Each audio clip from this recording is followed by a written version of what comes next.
Welcome to the Opt-In Podcast. I am Melissa Franks, your host, and this is where we go from surviving to thriving in business. And today we are talking about building a team. And no, I'm not talking about network marketing or MLM or direct sales where, you have a friend knock on your door, virtually, of course, and say, hey, I just started this thing. Want to come join me? I'm not talking about that. What I'm talking about is in the land of business, specifically entrepreneurship, you start out solo. There's one very specific lane that does not do that, and that is technology startups. And we're not going to talk about that today. So if you are a tech startup, I know you got a team. I know you have developers. I know you have people. I know you're spending money like crazy. I'm not talking to you today. I'm talking to everybody else that is not a technology startup. When you start your business as a team of one. Now, if you start your business maybe later in life where you have some seed money, you may bring on a couple of people to help you. You may not start solo, but let's just extend ourselves into the fantasy land, which is all entrepreneurs exist. And when they start alone. And that's what's really cool about that is that very quickly you find out what exactly is the very most important actions to take in your business. Because when you are the one that's doing all of the things, you can only do the things that are going to make the biggest impact. Now, we can all get distracted by a whole bunch of other things because when the things that we need to do are not the things we want to do, it's really easy to go off and do some other things. But that's not what I'm talking about. When you're a solopreneur, and you are generating income, when you're actually making money, it becomes incredibly easy for you to get laser focused on what you need to do. I'm going to give you an example from my life because I think sometimes that helps a little bit. I am currently a team of one, and that's okay because really there are two things that need to happen in my business consecutively. I need to be running paid ads, which are basically in a set it and forget it sort of situation right now, except that I'm looking at them all the time. So I need to run paid ads and I need to fulfill, AKA I need to do work for my existing clients. That's it. I need to get those two things done every day. And then everything on top of that, including this podcast, is extra. I have so much clarity about what I must get done every single day that it's really easy for me to ensure that I have enough capacity to do it. And now here's the sticky thing. When I want to do a podcast, when I want to pop up a YouTube video, when I want to post on social, when I want to, create content, when I want to write a book, when I want to do any of those things, what it requires is margin. And what that means is one of two things. I either need to make sure that my business is designed in such a way as it gives me margin when I'm working as a solopreneur, or I need to hire people to give me margin. So for example, I work with an amazing podcast producer, which means that all I have to do is talk to all of you here in this microphone for approximately 20 to 40 minutes, depending on how much I want to riff. And then somebody else goes and does the hours of editing on my behalf. I don't know how the podcast gets edited. I don't know how it shows up in the universe. And I don't know how you're all listening to this right now. But what I do know is that I have somebody on my team, catch how I said that is handling that for me. Okay, so that is when I say team, that's what I'm talking about. Now, there has been, and I'm going to give Nicole Walters some credit for this because she literally just called this out on her podcast and she's super brilliant. So I also recommend that you go follow her. There has been some interesting trends recently in the small business space on the internet. And as we all know, I'm going to try not to be on my soapbox about this, but as we all know,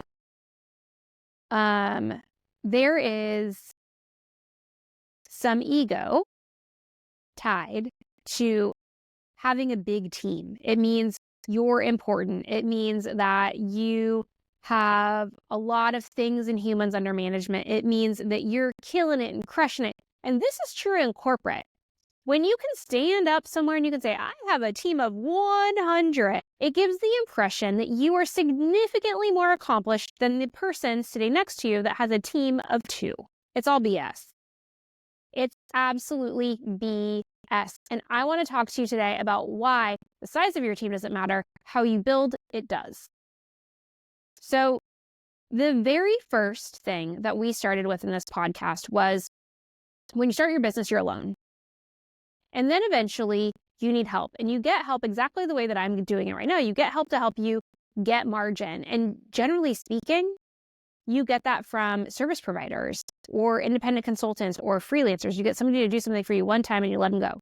Or you hire somebody that's an expert in, I don't know, podcast producing, and you pay them over and over and over again into perpetuity because they know how to do it better than you do. And you don't ever want to be an expert in podcast producing. So why would you not? You don't need an employee.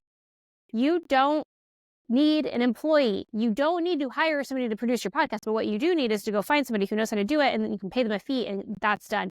It creates a little bit of margin. You see, the biggest mistake that solopreneurs make is that they hire somebody to work with them as soon as they get some cash in the bank. And I'm going to tell you right now, don't do it. Do not do it. There is this theory out in the world that employment equals loyalty. It does not. Employment equals a paycheck. Employment is a transaction. It means that you are going to get a certain amount of work from a human for a certain price. And they, in return, are going to get, AKA, a paycheck. And what it doesn't mean is that they're going to be loyal to you. What it doesn't mean is that they're going to live and breathe and die your business. What it doesn't mean is they're going to give you all of their hours, all of their weekends, all of their days. It doesn't mean any of that stuff. There is this misconception that when you hire an employee into your business because you now finally can afford it, or you think you can afford it, that they're going to be with you forever and ever and ever. And it's just not true. So my recommendation to every single person that starts a business, that as soon as you get some cash in the bank, as soon as the sales are consistent, as soon as you have more clients than you can handle, you bring on help. And you know what you bring on help for? The stuff that's at the bottom of your list, the nuisance stuff, scheduling, email copywriting. You bring on help to build reports if that's something that happens in your business. You bring on help to corral the clients. You build on help to do the low-hanging fruit, what is perceived to be low value and necessary work. You still need to do the important work. You still need to do the big thinking work. You're still the face of the business, and you need to be out there with your clients and selling and doing all the things.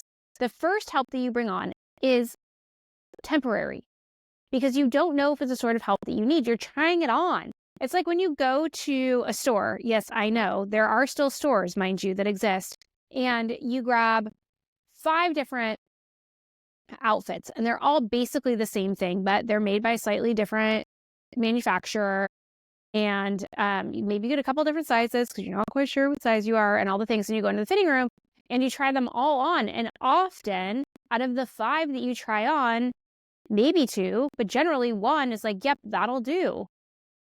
And then often, if we keep with this analogy, the one that you buy still has to go to somebody to get alterations done. Maybe the pants are a little bit too long, or maybe the sleeves aren't hitting you in the right spot, or maybe you need to have it taken in the sides a little bit, or maybe you like to reposition the buttons or change the buttons all the way through. Often, even though what you went into the fitting room and selected out of the 5 potential options is the best out of the pool, it's still not exactly perfect. And so you're still going to go and tweak. And so that's exactly what happens is you bring on a contractor and you see, is this a good fit? And then you may need to provide feedback, and then you need to make an adjustment. Maybe you need to try the next one, and on and on and on and on. Your business is a baby business. You're not even sure if this time next year your business is going to look the same. So why are you hiring an employee? That's just foolish. Yes, you're overextended. Yes, you're exhausted. Yes, you can't do all the things. Cool, get help. What you shouldn't do is hire an employee, ever. And the one thing that I want to say about that too that you don't really think about, because I know we're talking about team size and we're going to get there, but the one thing about hiring employees that nobody talks about is that they are freaking expensive. They are. You have to pay payroll tax, and depending on where you are, you may be offering benefits or a retirement plan. And depending on what you do in some way, shape, or form, you're going to give them days off. And I'm not talking the weekends, friends. I'm talking like vacation days off or sick days.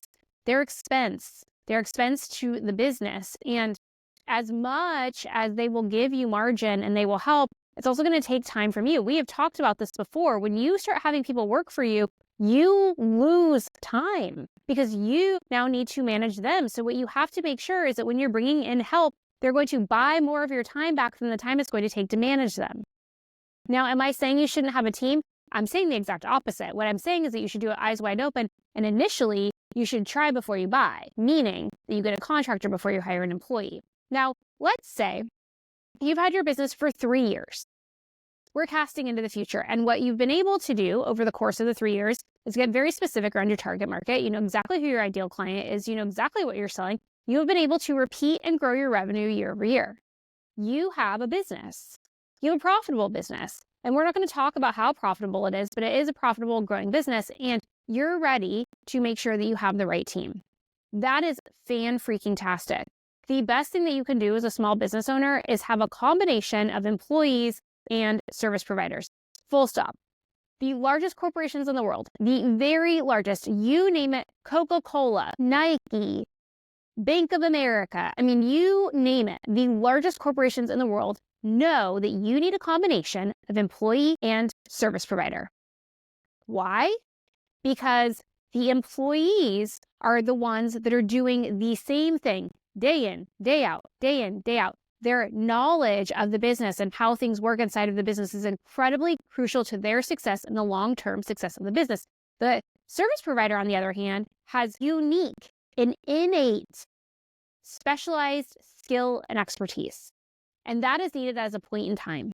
And when you combine that with what your employees know, you can solve problems, unlock growth, fast track. You can do the impossible when you put the combination together. If it's working for the biggest corporations in the world, then dear, why can it not work for your 7-figure business? It absolutely can. You see, what people get a little bit worried about is that service providers are often more expensive. And you know why?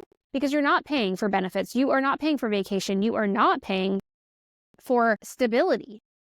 What you are paying is for expertise. You're paying for something that your business doesn't actually need on a full-time basis. And so yes, it's going to come at a premium. And if you buy right, you buy once. Let me say that again. If you buy right, you buy once. So when your business has been in business for 3 years and you've got a couple of employees, maybe you have somebody very specifically that's handling customer experience, always my first employee hire that I recommend. Maybe you have somebody specifically in sales. You know, you've got a few people here and there and you realize, I need margin again. Or my team needs margin. Maybe your customer service person is overextended. That's when you start to look around and you say, how can I leverage service providers? Do I need another employee? What do we do? And here is what gets dangerous. When you get into a place where your business is a couple of years in and it's growing year over year, and you know exactly how much profit you've got, you know how much wiggle room there is, and heck, you may even have a few years worth of business expenses in the proverbial bank, what you do decide to do is go on a hiring rampage. Am I right? And the reason that you go on a hiring rampage is because you're stable and you're growing. And so now you need to be an adult company. This is the biggest mistake. The biggest. Your business should always feel a little bit tight and uncomfortable. It should always feel like there is more work to do than humans to do it. Why? Because it means that when things get slow, you can still afford the team that you have. The worst thing that you can do is start mushrooming and growing your business before you know that your business is in it for the long term, or before you have clarity about the roles in your business. I was just working with a client today, in fact, and we were trying to make a decision about whether or not they should add a position. And I'm sharing this story here right now because this is exactly how you grow a team. This is literally exactly what you do. And if you follow this recipe, you're never going to end up with a team of 100 when you needed a team of 20. It's just not going to happen. I have another story for you too in a second where I'm going to talk about overextending yourself too fast and what happens with that. But this client specifically has a team of, I believe, 3. And what we were actually working on was making sure that there was performance metrics for each of the team members. that we could really clearly and definitively say, this is how you're going to be measured, and here's the target for 2025. Something that all of you should be doing right now because it's the end of the year. And as we were going across and we were working role by role, we got all the way through and we're on the very last one. And all of a sudden we realized that that role was like a Jekyll and Hyde role. Like literally, half of it was super creative and half of it was super operational. We kept looking at it and kept looking at it. And I'm like, you guys, this is, really two different jobs. There's two completely different skill sets. In fact, the right person for half of this is the exact wrong person for the other half of it. Like, we have to make this two things. And they went off and thought about it and then came back this week and said, you know what, you're right. We need to split these out. And so what we do know is that half of this is a full-time job, and the person that has been doing the work is the person. And that was great news because we were able to write the job description and make sure the performance metrics are right, and fantastic. Except now we had this other half of this job, and notice what I'm saying here. We had this other half of this job. You see that the half that we had already identified the person could be in, it had growth potential. So now that that was that person's full-time job, the cool thing is that product that was being sold could double, maybe even triple in volume. It was like a massive growth balloon waiting to implode. And so now we have this other half of this job. And while there's growth there too, it's super long tail. It's not going to happen overnight. And so as we were talking about that role, there's a couple of things about this role that were really, really interesting. The first is that this role is client-facing, and it's client-facing in a relationship-building way. And when you have a role that is client-facing and creates stickiness with clients, you don't want that to be a contractor or a freelancer because they could leave tomorrow. And then there goes the relationship with that human. So you want that person to be an employee. You need to find a way to have that person be an employee. If you have a function, if you have a role that is client-facing and creates the stickiness, so it keeps them buying, keeps them coming back, increases the lifetime value, the LTV, that has to be an employee. Now, I had said earlier that just because somebody's an employee doesn't mean that they're loyal. It's absolutely true, but they're also not going to jump ship as fast as a contractor is. It's just facts, okay? So we knew we needed an employee, which posed a bunch of interesting questions. And then when we were really looking at it, we also knew that this was a part-time job. This is not a full-time role. Honestly, probably won't be, at least for the next year or two. If that person in that role does a really good job, they might be able to grow it into a full-time role, but it's definitely not right now. And it's definitely probably not for the next year. And so then we said, well, can we even get somebody?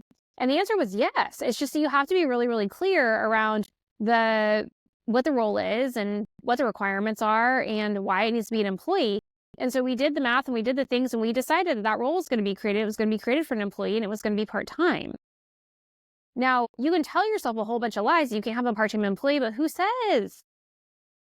You get to decide what you want to do. And you know what's cool is you could decide to offer that employee benefits if you feel like that. Nobody, honestly, you're writing the rules. You can salary somebody at 20 hours a week. It's completely not your problem. What you want to keep an eye on is how they're spending the rest of their time.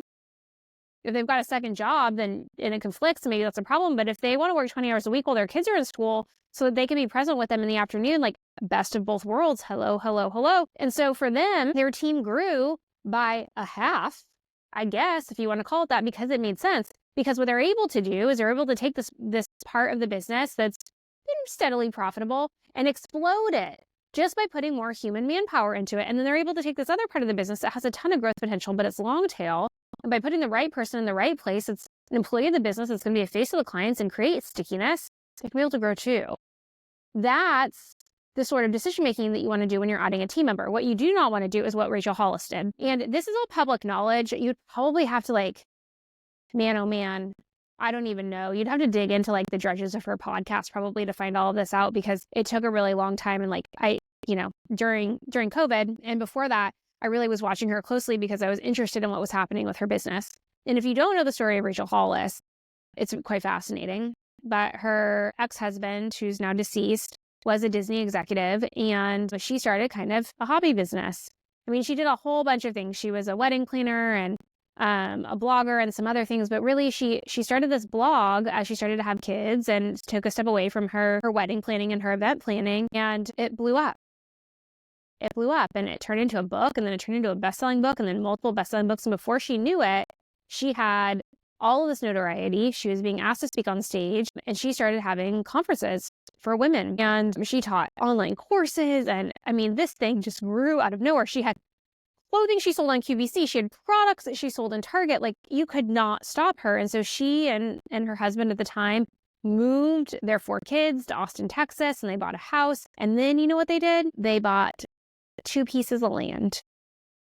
One of them they put their office in. The second one was their expansion office plan. And while they were in Austin, they grew that team. They grew it and they grew it and they grew it. And they were saying yes to every opportunity. And she was flying around the country and she was speaking and doing all these things and whatever. And then COVID hit. And they had to cancel all of their conferences. And that's how they're going to make all of their money.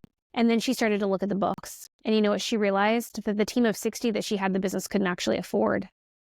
They were overextended. They were banking on the conferences being able to bring in enough revenue to offset the cost of this massive team that they had built. Why did they build this massive team? Well, they built this massive team because they were hedging bets. They built this massive team because they were like, well, she's got this like potential TV show that's going to happen, and she's got another book deal, and she's got these products in Target, and blah, blah, blah. And it takes a whole bunch of people to be doing all of these overextended things in the business. But you know what was happening in the background is she was making no money. She was hemorrhaging cash. She had made these capital investments in office space and real estate. And you remember what happened in 2020? Everybody went home and never went back to work. I mean, I can continue on with the story of her, but the reason that I want to share this is because this is what many entrepreneurs do. You get so caught up in the whirlwind, you can never predict when you're going to get famous. Ever. It can happen to you on day 10. It can happen to you on year 10. It doesn't really matter. But sooner or later, if you're in business long enough, there's going to be this tipping point where demand exceeds supply. And you have a choice to make. Am I going to ride the wave? And you can absolutely ride that wave, but you need to ride it with somebody spotting you. You need to ride it with awareness. You need to do so smartly, and you need to be okay with overextending yourself and your existing team so that you don't sacrifice their future. Because you know what ended up happening with Rachel Hollis? They had to let all the people go. All of them. The only person that's still with her from that original team is her podcast producer. Everybody's gone. People moved from LA to Texas to support her. Her friends relocated at some point. Heck, she's now back in Los Angeles living her new best life. All she does now is a podcast and writes books. That's it. Because when you get caught up in the momentum, when you get so infatuated by growing the team and having the business divisions and grow, you stop doing the fundamentals. You stop focusing on, is this profitable? Can I do more of this with less? Do I really need that person? What are they doing? Are they at capacity? Are they overextended? Are they about to start crying because they have so much work to do they don't know how they're going to get it done? As soon as businesses become profitable and the wave hits and the sales start coming in, whatever it is that you're selling, it is so tempting to start bringing on the people. And you know why? Because you're exhausted. You're the business owner. You've been there since day one. You've had no vacations. You've had no breaks. You've eaten, slept, and lived and breathed your business. And so when you have some room to bring on help, you do. And then you end up with this overinflated team that's eating your profits, and the business that you once had that was profitable is no longer. So I am trying to give you a cautionary tale that you need to stop getting distracted by having all the help, and instead you need to focus on what really matters. And that is, what help do you need to grow the business in a smart way, protecting your profits and your future? The very best way for you to figure that out, hands down, these are my top tips for figuring out how to grow your team and how to do it smartly. Number 1, ensure everybody has a job description. Even service providers.